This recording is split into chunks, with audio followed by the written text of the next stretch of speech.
It's Wealth by Design here on Edge Radio Australia. Great to have the company of this man to my right, Jeff Bowman, the man behind Wealth by Design.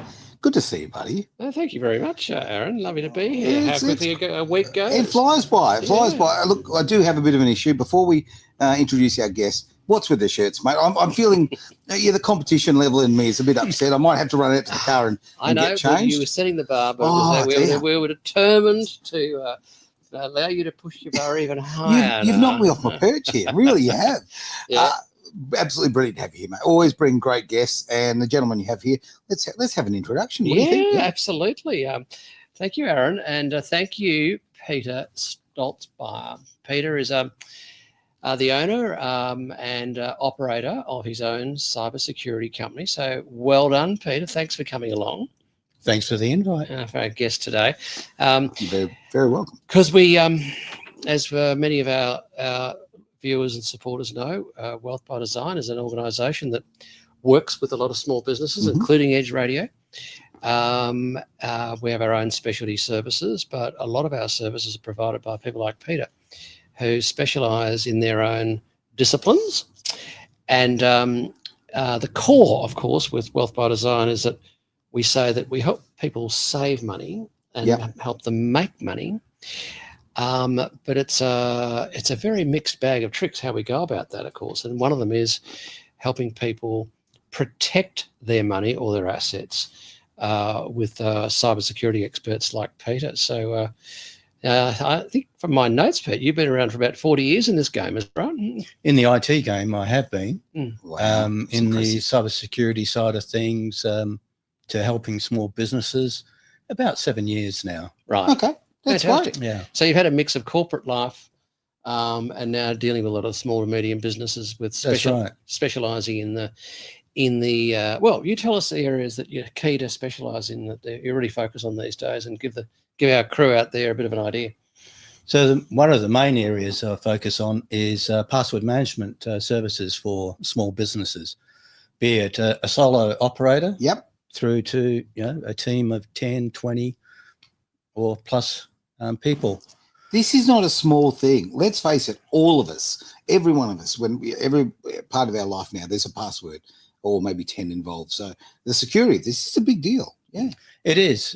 Actually, I was talking to a pest control person yesterday who's actually a client of mine, and they were saying that they made the bad mistake, like so many do, was to use the same password. Right. And they then took on the services of myself with the password management and have all their passwords in there, changed all their passwords, so allowed the password manager construct a large password, and now actually being able to share it amongst the team members. And he says there's been a big change for their business. I can imagine, absolutely. It is so hard to remember all of these passwords, right? And you want to make them different, and you want to make them difficult, because obviously a password that's, the name of your dog's not going to help you here, or 1, 2, 3, 4. Are there specific, are there different challenges for smaller business to medium size to large businesses when it comes to that? As far as the passwords, it's always the same type of challenge. Okay. Trying to create a long enough password and trying to remember it. When you're talking to people, they'll come along and say, "Oh, I've got my special word," and I just tweak it a little bit on the end or the front, or I have a spreadsheet or some other document with the passwords. But the problem there is that it's usually the same password, maybe slight variations. Like you say, it's name of their first dog that they had as a kid or something, and then we post those things on our Facebook and whatever else, social media. Tell the world. And if we don't, someone else does on our behalf. Yes. So even though you keep it quiet, someone else decides, I remember when you had, Lucky and, as a kid. Well, to that point, and I don't want to sort of, monopolise Peter's time here. You monopolise away, Aaron. You're a good question kind of guy. I appreciate that, mate. Yeah, you're right onto it. But you've just said something about social media, and I think this is a big thing, right? Because a lot of people don't realise a lot of the quizzes that are on Facebook, on Instagram, the quizzes across social media are very creative ways of finding out people's passwords. Because they're finding out something intimate about them. So Yeah. Do you find that's a problem? That is a problem, and quite often, whatever sites you connect up to, you subscribe to, they usually have some type of backup mechanism. So if you forget your password, you got the reset of the password, but they may have special questions. Yeah. What was the school you went to, in primary school? That's right. Or what street you lived on. And what I tend to do with those type of questions, I'll choose those questions, but the answers is just made up words. Brilliant. That's far better. Yeah, so they're totally generated random. So I don't even sit down and go, oh, okay, wagon 22 or something. Yep. Totally generated and use that. And that's saved in my password manager. So if it comes down to that question, I just need to look it up in the password manager for that site, and I've got the answer. I've got to say, it is one of the best things I've ever done. Someone like Peter specialises in this area. She spent about an hour on my computer. It was a Zoom call from the Gold Coast, in fact, and she ran this little software program over my laptop and picked up about 280 sort of passwords that were randomly everywhere, saved in all these various areas in Google and whatever, and then lined them all up under my password manager. We worked out a long seed phrase or password phrase that I could remember. Right. Made out of words and numbers that are easy for me to remember, but a long one that no one else could ever guess. Yeah, cool. And I just use that to open up my password manager, and then if I've got a new one coming in, a new subscription or whatever that requires another, I can create a new password, save it, and it's just brilliant. And it's on my phone. Okay. Obviously, it's an app-based one and web-based, but I know what you're out there doing, mate, because it's saved my life. I mean, I'm just so switched on when it comes to passwords. I've only got to remember one. Oh, that's right. Yeah. I have trouble with my own name. I mean, that's why there's 2 A's at the beginning. But there we go. Especially speaking of names, I didn't even mean to give a segue there, but we have a question that's come up there. And thank you, Lisa, for this question. Peter, may I ask you how you came up with the name of your business? So the name Martarna, bit of a history on that. Was having regularly. Was your first password? No, that's right. You'd never guess it. No, I'm just teasing. There you go. Or get the spelling right. You're right. But, I would have lunch with my mum and the ABC would have a movie on. Okay. Lunchtime movie. Yep. And watching that, it was an old British, BBC type of movie, black and white, back in the 50s, about a village with a racehorse. Okay. And writing on the blackboard, they misspelt the horse's name. Right. And I like the misspelling, which was Martarna. There you go. There you go. I mean, that's an obscure way of coming up with a name, but it's a pretty cool name. It is, yeah. And everyone always asks, what's the history behind it? Oh, there you go. I mean, my mum made me sit down and watch a lot of Elvis movies. So I'll tell you, all I could do is start flicking my lip up on the corner. That's about all I could do. Peter, something that's very topical and obviously something that is we constantly get reminded by the appallingly confronting hacking that's going on. We remember, Medicare and some of the big hacks, but of course, only last week we had the Commonwealth Bank and Westpac and ANZ, I think it was, where tens of thousands of passwords have been hacked from somewhere. Do you know where they were hacked from? Were they hacked from the bank or were they hacked from the users? It's very likely from the users. Once again, the problem, reusing passwords. Yeah.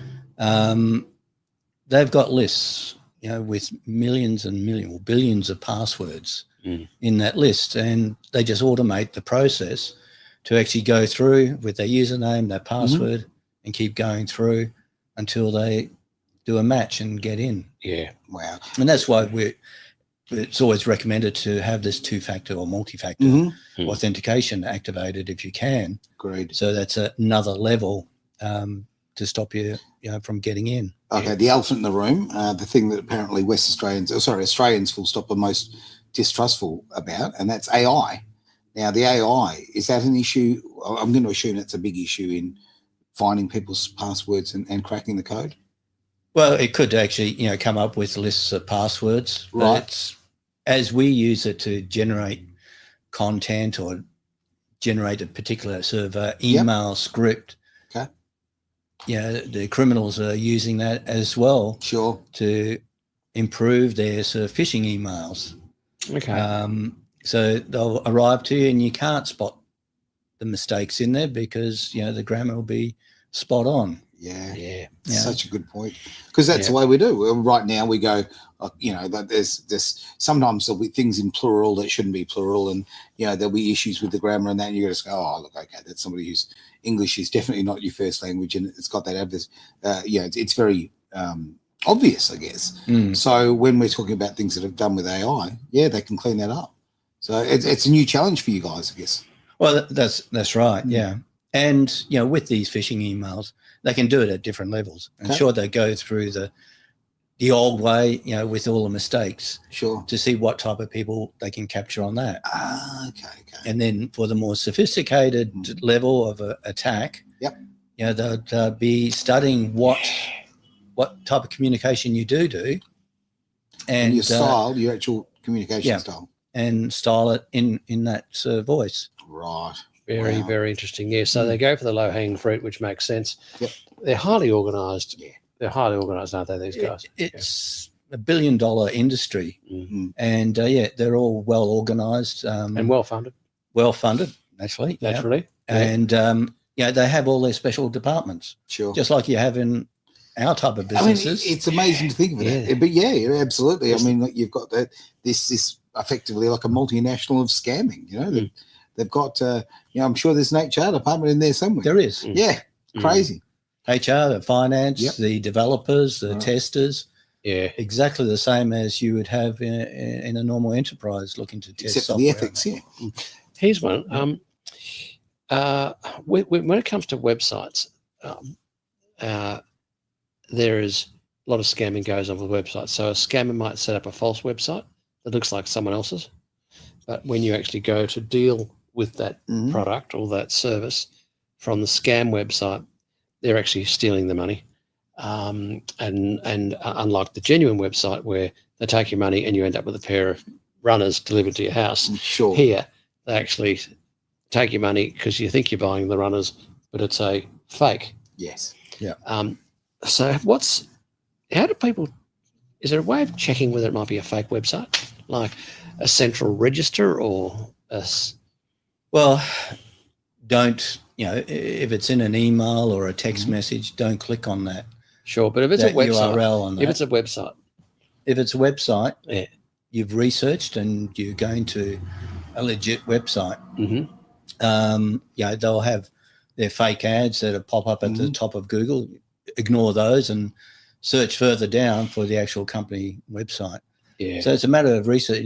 They can misspell it or something like that. If it's a website that you've been to before and you've got login details, you've got those registered in your password manager. Sure. Then you go into the password manager. If you happen to click on one of these fake websites, the password manager isn't going to recognize it because it's not stored. Yes. Right. Like that. Yes. So it's not through going to the fill cookies. Through cookies, is that a part of remembering? That's remembering once you actually logged in. Yes. Yeah. But to actually log in, it's not going to recognize it, and then comes down to if you go, well, that is the website I want to go to. Right. Just I'll populate the username and password. You've breached it, and and away you go. Away you go. You're caught. Yeah, you're caught. You're in. Yeah, but it's a matter of checking the website. Yeah. And they can be very tricky, very hard to spot at times. Oh, no doubt about it. I mean, I was in the office the other day, and Rachel came in and said, "Oh, look, what do you think about this?"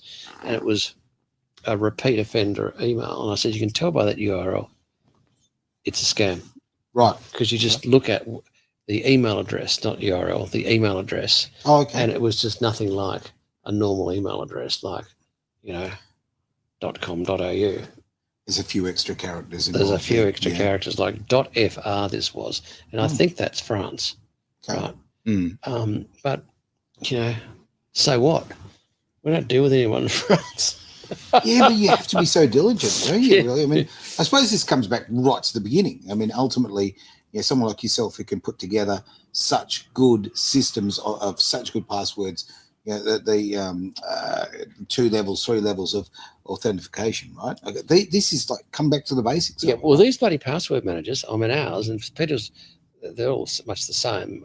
Our brand is a different one of many different brands, but when you create your own password, you can choose the number of years that it would take to crack it.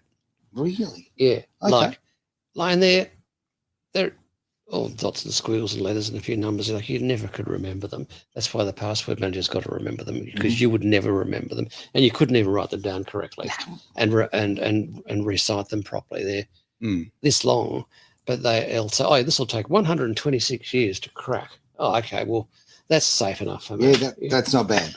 I don't plan to be around in 126 years, so I'll be all right. With the different people that come down, I said about the different sizes of businesses and that, but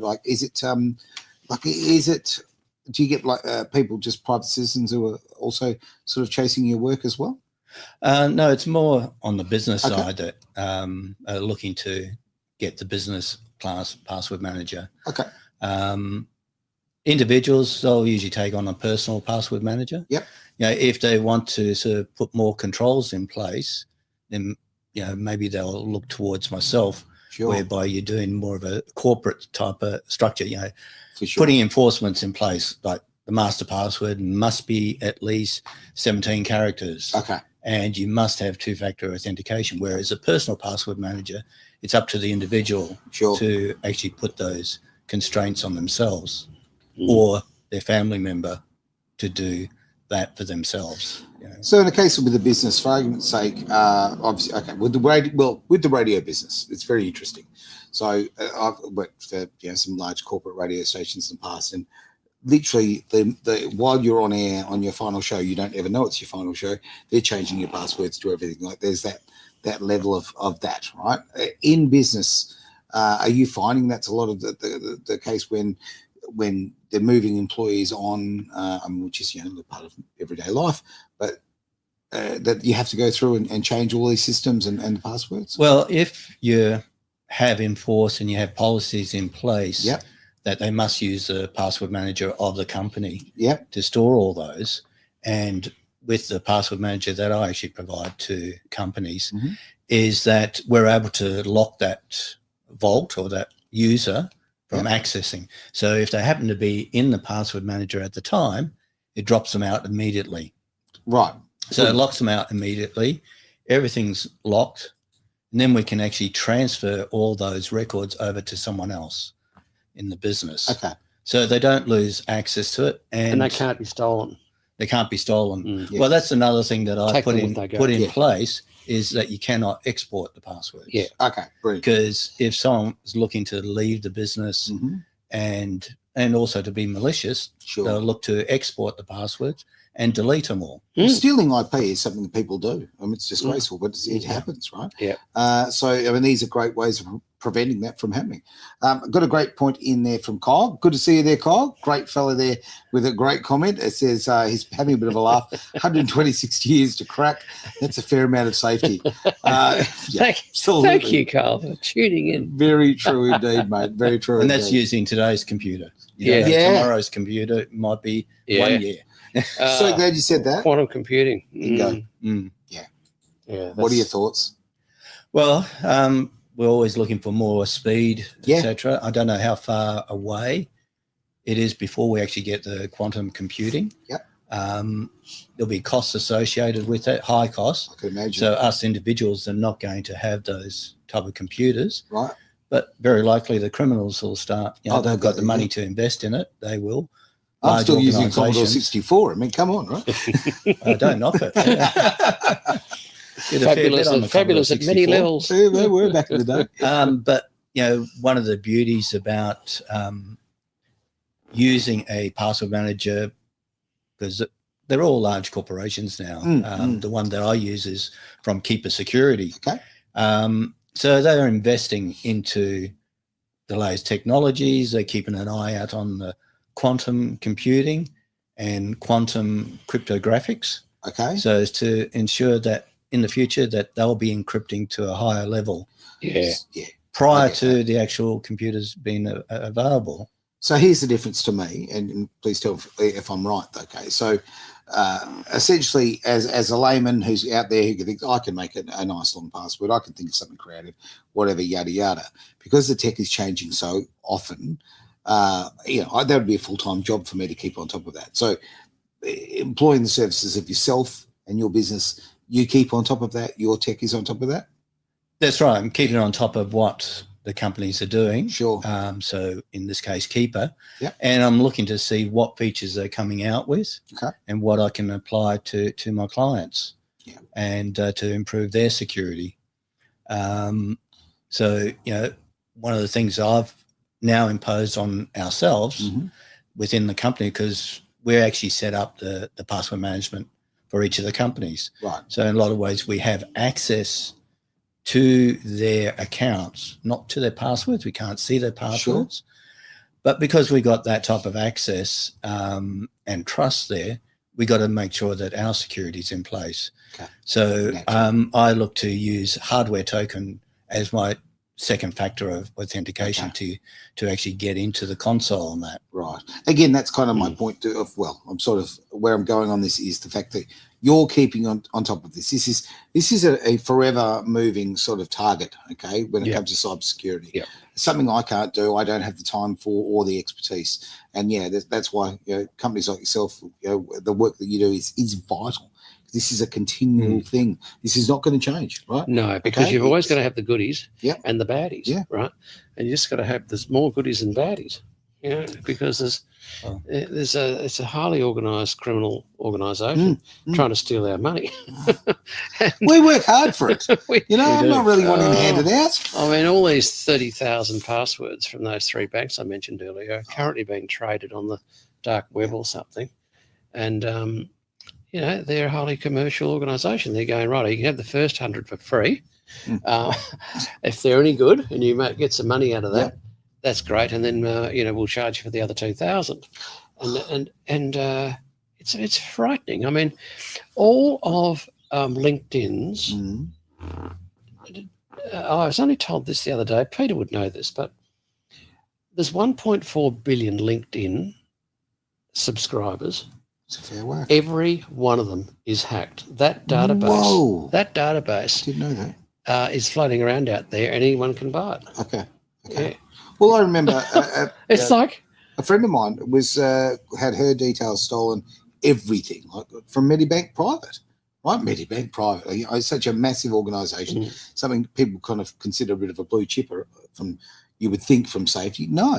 So, there are loans being taken out under her name. There's identities being created under her name. It's just absolutely deplorable. And, you don't get any sort of assistance from the company that's, No, you don't. So a lot of these companies have been sent broke.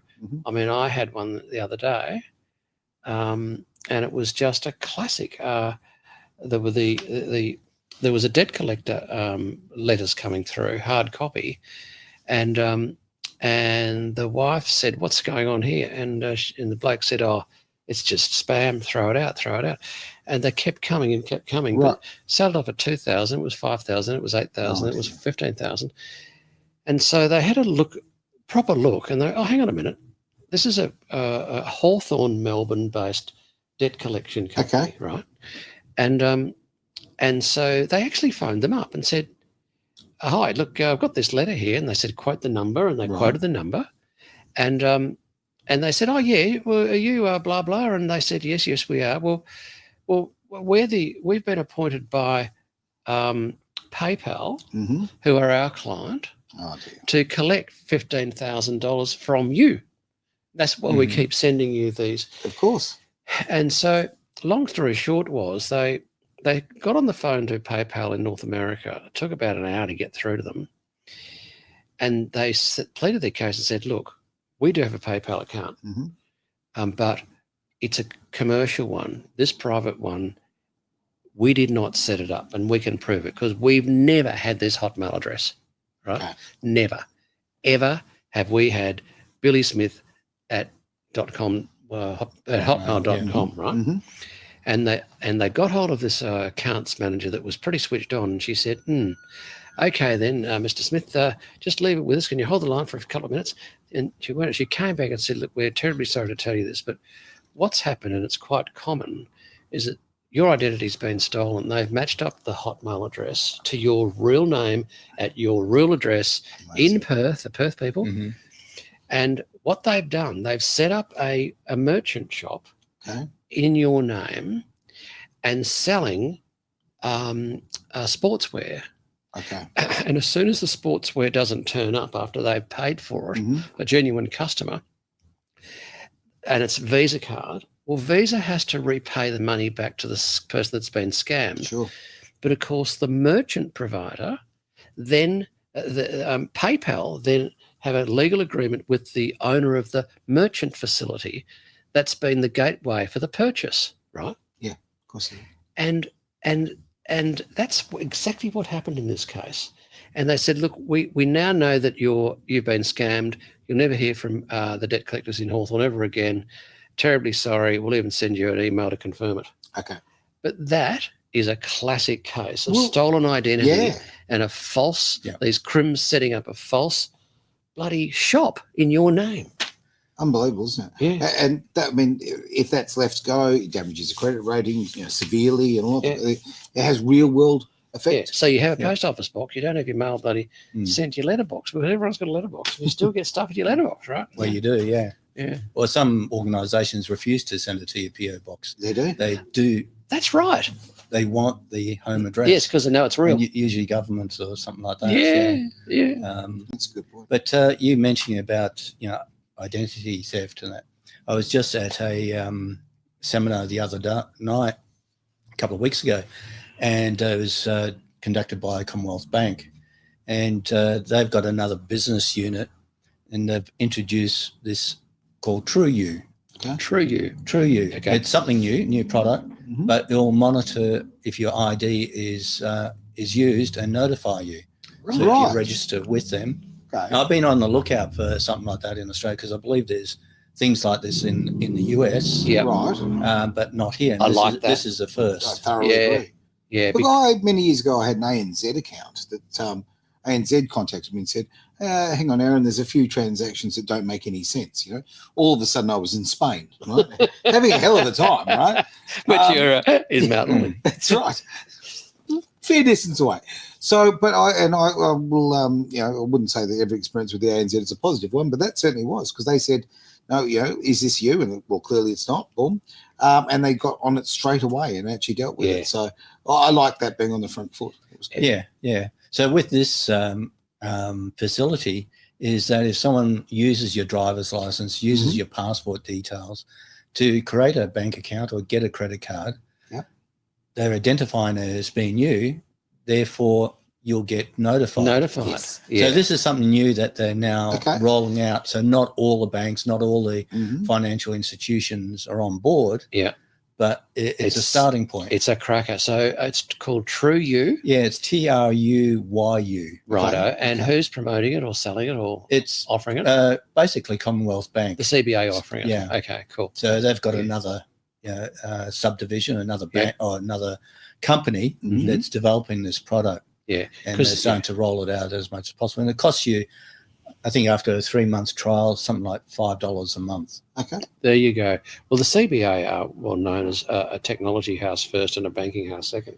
Right. Because they are so, they put so much of their R&D and their development into technology. Is this since it became ComSec? No, not really. No, well, ComSec is the stockbroking that's what I thought, which is the low-cost broker. Yep. So $19 a trade, all that sort of stuff, instead of a full-service broker. Sure. So that's just another one of their businesses, ComSec. Okay. Yeah. Sorry, I just thought that would be related because it was quite a change at that time. No, it's all part of the same organisation, but there will be at some, but no, I've known CBA to be a technology company first, before a bank for a long time. All right. There you go. Learn something new every day. 15 years. Absolutely fantastic. Yeah. We're basically come to the end of the show. Okay. Well, unless you've got something else that's jumping out. No, it's a subject you far can go away, on mate. forever. That's right. We'll get Peter back. I think so. Yeah. Absolutely. It's such an important subject. I mean, there is tips that Peter can offer people to be more conscious of how to protect, how to look out for stuff. I think 60-70% of the problems come through emails and the others come from websites, something like that. Is that about right? Be something like that. Yeah. Yes, yeah. So the management of emails is so critical. I think you've also got a user training module that you sell to companies that they then put their staff on to train them. That's correct. So and the cyber awareness videos. So yeah, it's around about three minutes of video each week. Yes. Okay. So that's a good tool. Slowly introduces cybersecurity awareness into make it part of the culture. Yes. And slowly for them to actually take that on board and so you've got your staff as frontline soldiers, as well as signing up for Trend Micro and rah. You've got training your staff to be more acutely aware of the threats. Yeah. Well, you've got to. I mean, look, training and education is absolutely everything. That's the thing. We talk so much about education here. Brilliant to have Peter that can actually facilitate that. Actually bring that to you. It's brilliant, mate. Absolutely. Yeah. And from that point, if we want to get in touch, what's the best way to get in touch with you? Well, my email. Excuse me. Look. My email address is peter@martarna.com.au. Peter@martarna.com.au. It's on the screen, or you can get hold of Peter through anyone at Wealth by Design. Just shoot an inquiry through to us, and we'll pass them. We'll pass them straight on to Peter. Absolutely, well done, and mate. Look, I'm sorry I gave you the bad lurgy, the cough, and all that. I'm sitting here with the button every time. I'm dodging it. I can switch away. Well, mate, you are. I'm done. You're the rose between the thorns right now. That's for sure. Great to have you here, Peter. Really great to be here. Thanks. Fantastic. Thanks, we can have you in again. That would be fantastic. Yeah, we can get you back, mate. That'd be great. Really sounds good to me. All right. Thank you very much for being, of course, part of Wealth by Design here on Edge Radio Australia.